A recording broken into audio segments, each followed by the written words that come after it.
હું ગુંજન નાયક અઠવાડિયા પહેલાંથી અચાનક કમરમાં ખૂબ જ દુખાવો થતાં ઓર્થોપેડિક ડૉક્ટરને બતાવ્યું અને ડૉક્ટરે એમઆરઆઈ અને અન્ય રિપોર્ટ સજેસ્ટ કર્યા અને એમઆરઆઈ અને અન્ય રિપોર્ટ્સ કઢાવ્યા બાદ તેમણે સ્પાઇનલ કેનલ સેરોસિસ આવ્યું અને તેમણે સર્જરી સજેસ્ટ કરી.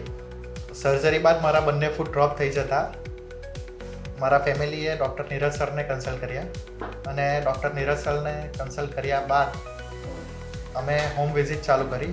હોમ વિઝિટમાં ડૉક્ટર જવલ અને ડૉક્ટર હેમલતાના પ્રયાસોથી કન્ડિશન થોડી સારી થતાં અમે સેન્ટર જોઈન કર્યું અને સેન્ટર જોઈન કર્યા બાદ ડૉક્ટર એનિયસની ટ્રીટમેન્ટથી હવે હું પહેલાં અમે વ્હીલચેરમાં આવતા હતા અને ત્યારબાદ કન્ટિન્યુ ટ્રીટમેન્ટથી વોકર અને વોકર બાદ સ્ટીક અને સ્ટીક બાદ હવે હું ઇન્ડિપેન્ડન્ટ વોક કરી શકું છું અને મારા રોજિંદા જે કાર્યો છે તે કમ્પ્લીટ કરી શકું છું. હું ખૂબ જ સેટિસ્ફાઈડ છું, હેપી છું. ડૉક્ટર અનેરી મેમ જે ન્યુરો ફિઝિયોથેરાપિસ્ટ છે અને ડૉક્ટર એનિયસ જે ઓર્થો ફિઝિયોથેરાપિસ્ટ છે અને નીરજ સર, હું આ બધાનો ખૂબ આભાર માનું છું અને હું કહું છું કે જેને પણ શરીરને લગતા કોઈ પણ દુખાવા હોય એ જરૂરથી સ્પાઇનેક્સ ગ્લોબલમાં એક વાત અવશ્ય મુલાકાત લેવો. Thank you.